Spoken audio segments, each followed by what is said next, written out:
I know that we all joke that Mondays is now like Moody Mondays because we got this plus Fruits Basket, but it's also raining outside, so I am really feeling the feels today. But with that said, hello everybody, welcome back to the channel.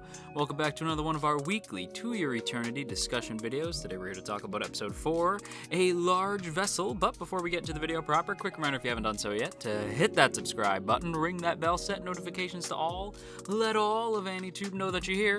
Let's go ahead and set the like goal at about a solid 100 likes. If we can get 100 likes before the end of the day, we will have hit our like goal. Let's get it done. But with that said, everybody, let's go ahead and jump right into this week's episode. I want to start by talking about my boy, Fushi. Fushi has seen a lot of growth this week in interesting ways. Like, Fushi has grown every week, right? Like, we see him get a little bit better and a little bit better and a little bit better. Like, I wouldn't be surprised if by the end of the season, the dude is speaking, like, whole-ass sentences or something. Because he's been improving little by little by little. As of last week, we heard him do, like, the arigato, like, which was friggin' adorable in his, like, wolf form. I thought that was so friggin' cute. Seeing a wolf say thank you, something adorable about that. I'm not sure what that is. But now we have him saying thank you all the time, but also it hurts. When we see somebody attack him, he adopts the phrase, it hurts. So he is like beginning to grow in terms of like his knowledge, but he's also just growing in terms of his abilities as well. He's an interesting character to see on screen just because like you want to see how far he can grow before the series is done, right? Like we see him start as sort of like March's little baby, right? Like this is March's baby boy, right? Even though he's way bigger than her. But like this is, you're watching March and the boy before take care of Fushi. The nameless boy. I can't even believe this kid doesn't even have a name, but the nameless boy from episode 1 and now March, and kind of Perona as well. You see them sort of like taking care of Fushi and like helping him grow and evolve and all this stuff. And it's starting to pay off. He can speak words now, like not full sentences, but words. He even like there's an interesting scene where like we see that guy like this prisoner who said like they told me if I'd kill you they'd let me go, so sorry dude, and he like charges at him and stabs him and he's like laughing about it like a lunatic. And then Fushi, after being stabbed by the spear, lifts up his hand and fires spears out of his hand. So because it made connection with him, he can use it, which is like Fushi's kind of OP. I might need to put Fushi in a Mugen soon, because like Fushi's kind of OP right now. Not like no, he's OP. I was gonna be like not really, but I'm like no, he's OP. He's definitely OP. Like it does. They do manage to take him down after this, but it's like give him time. He's gonna be really OP. But he basically, I guess, because he was stabbed by the spear, he's able to then use it against the guy. Or maybe because it came from Oniguma. I don't know. Like the spear, he's been hit by enough spears at this point where it's like, you know what, like it's fine. Like the guy stabbed him with the spear. He has a connection to Oniguma, who also had spears. So, nah. Like I assume he's just able to conjure them now because it made contact with his being, therefore he can use it. It's crazy. But what I find interesting is that he does stab the guy, the prisoner who stabbed him. Right? He stabs him back. The instant he does, you see this like flash of white and Fushi kind of like feels pain for a second. And then the guy starts saying like, it hurts. And so Fushi starts saying, it hurts. And that's where we hear like the it hurts come from. I don't know why that was a hard phrase to say. But we also see the Obachan, like the old lady come in. And she's like, I'm really sorry about this boy, but like, I need to at least try. Please just die. Right? And she's stabbing him, and Fushi doesn't fight back. He doesn't do to her what he did to the prisoner. Now, this could be twofold. One, he knows her, so he probably doesn't want to hurt her, unlike the other guy who just showed up and stabbed him. Or it could be that he knows what it's like to hurt something and doesn't really want to go through that, doesn't want to put another creature through that because he felt that creature's pain. Which I do find really interesting. It could be either or. Maybe it's a bit of both. He knows that her and he doesn't want her to feel what that other guy felt, so he just doesn't hurt her. He just keeps saying, it hurts. It was definitely a crazy episode for Fushi in a lot of ways. And I like that he growls when they pick up March. When Hayase like picks up March and says like we can get her to do it, you see Fushi like come around like from behind Oniguma and like growl at her. I was like, whoa. He, like you could see like the genuine care for March coming through. So it's like in the same way he obviously cared about the boy, he's grown to care about March as well, where he's like, don't hurt. He has like his tribe, you don't hurt his tribe, right? His pack, you don't hurt his pack. And he's getting like very touchy and defensive over them, which I appreciate. We also see that he can seemingly like speak for other creatures when Oniguma passes, which was sadder than I anticipated. But when quote unquote Oniguma, because it's not, but they even say like he looks like Oniguma, but you are not Oniguma. But they, Oniguma in air quotes. When he passes, Fushi looks at Oniguma and then over at March and says, "Arigato." Right? So it's like, what? At first I was like, what is that? And then I realized that he passed, and I was like, oh shit, did he just speak for him? So like he felt that pain, and he knew that in that moment, Oniguma was thanking March for taking care of them in the end. That was some heavy stuff. In fact, let's talk a little bit about March, because March, I just want good things for this kid. Okay? Like, March taking care and, like, nurturing Oniguma until it passed was, like, really heartbreaking, like, in ways I wasn't expecting. You could tell, like, she felt a sort of kinship with them, because, like, in the end she says, like, they only thought you were Oniguma because you had all these spears in you. You just probably want, like, and, like, they treated you like you were different just because, you're a bear and you want to eat people, right? Like, you just, not people specifically, but you have an interest in flesh, right? You like meat, you're a bear. And they thought of you differently, and I'm sure you just want to go home, right? And March kind of gets a little emotional at that, because you could tell she just wants to go home. March just wants to go home as much as I just want you to hit that like button. Like button's free? Sorry. If I might quote Lotus Asakura. But yeah, March just like, you could tell she just wants to go home. And I really felt just heartbreak for her, especially seeing her like get choked up when Oniguma passes. That for some reason made me hella sad. Oniguma dying was not something I anticipated feeling bad about. I thought he was already toast, or they were already toast. I don't know if Oniguma was was it a male bear or a female bear? I don't know. Whatever, it doesn't friggin' matter. It's dead, so I guess whatever. But Oniguma passing was not something I anticipated feeling emotions for, and yet here I am getting very weirdly attached to this giant monster beast.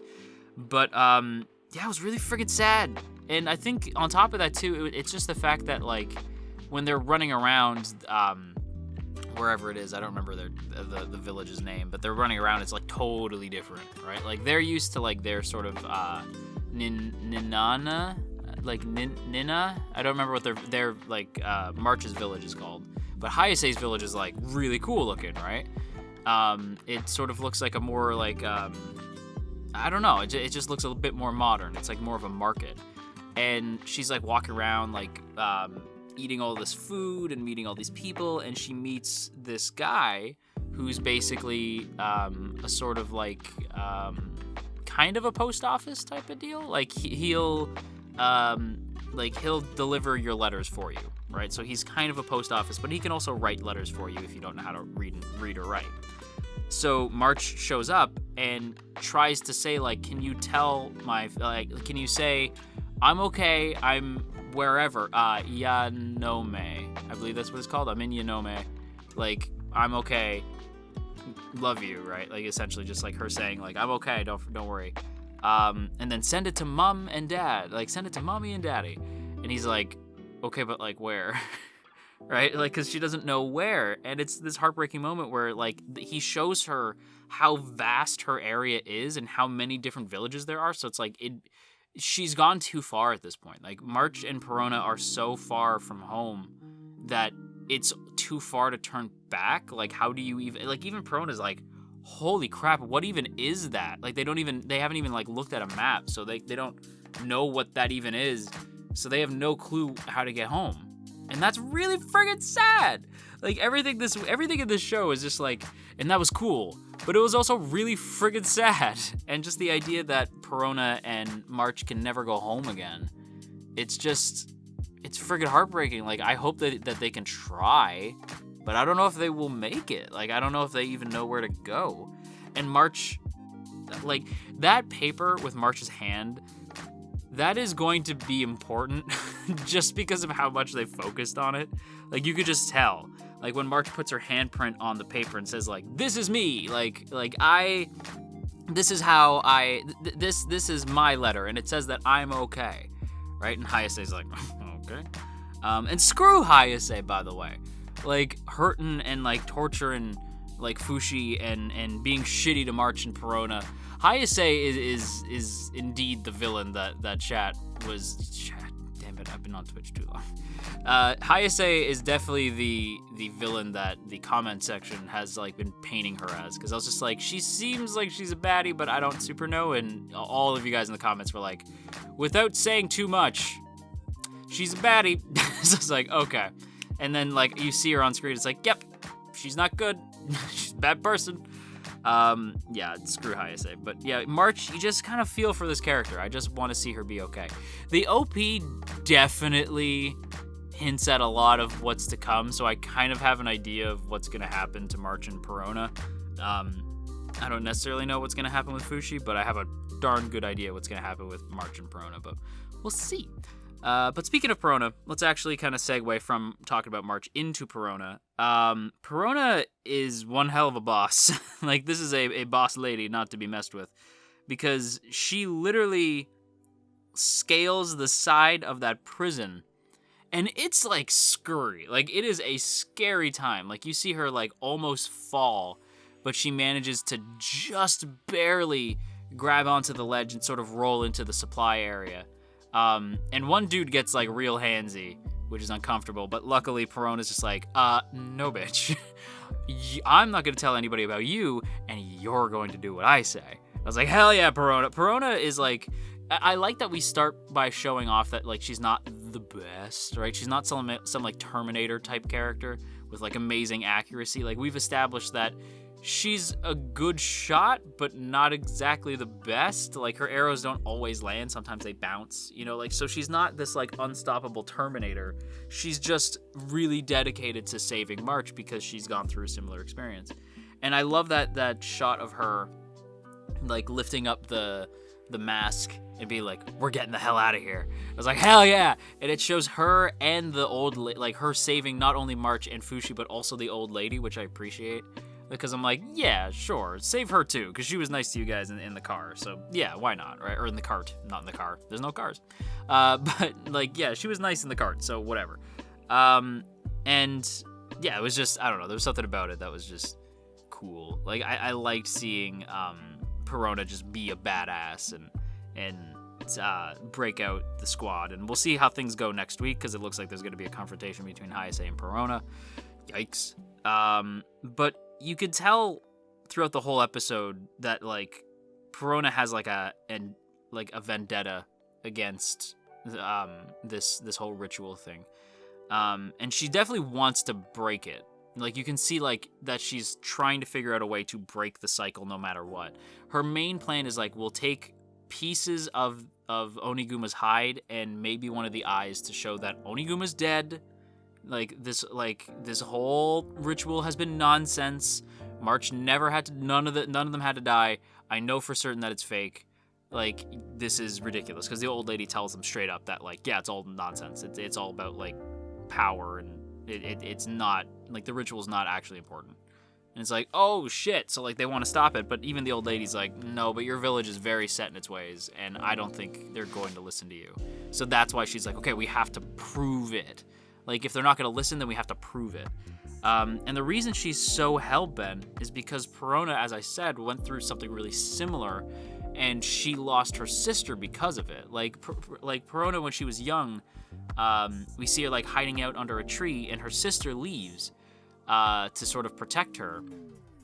And when she goes back to the village, they establish that like the village knows that the sister hid Perona, and like they're all against her, and they actually like exile her. It's why she's with March's family later, at the beginning of the well, not the beginning of the series, at like episode 2. That's establishing why things are playing out, or why Perona's life played out the way it did. And it's heartbreaking because it's like the sister did nothing but try to take care of her, and Perona is now trying to turn around and use the life that her sister gave her to save somebody else, like to save March, to just keep paying it forward, to keep like the youth going, which I really friggin' like. To save March, she's willing to do what her sister did for her, and I think it's really brave. I will say it was a little spooky, scary skeletons in the flashback when she's running and she trips over something and she looks and it's a foot. I was like, that's not good. So yeah, that was definitely spooky. I've seen some folks say like Perona best girl, and Perona's definitely like of the season though. Like in her own show, absolutely Perona's best girl. Like in like the whole spring season, I feel like that's a little bit more debatable. But Perona's definitely like an absolute hardcore badass. I love Perona, and I'm super stoked to see if she can actually manage to hold her own against Hayase, because Hayase seems like hella skilled and like really intimidating. So I don't know. We'll see what happens next week. But yeah, it's already a wild ride. I don't know what the hell's gonna happen. But yeah, that's pretty much all my thoughts on this week's episode, everybody. So I hope you guys enjoyed. If you did, don't forget to boop that up snoot, share if you care, leave a comment down below, and of course, make sure that you hit that subscribe button, ring that bell, set notifications to all, and let all of AniTube know that you're here. And of course, before we go, as always, I want to give a big thank you to the good folks in the T Squadron. Look at these beautiful people. Look at all these beautiful names, and hey, if you'd like to join these beautiful people, there are 2 ways to do so. First is by hitting that join button right beside the sub button, or for just $1 a month, you can check out that Patreon page, link in the description. Either way, it is super appreciated. So a big thank you once again to the T Squadron.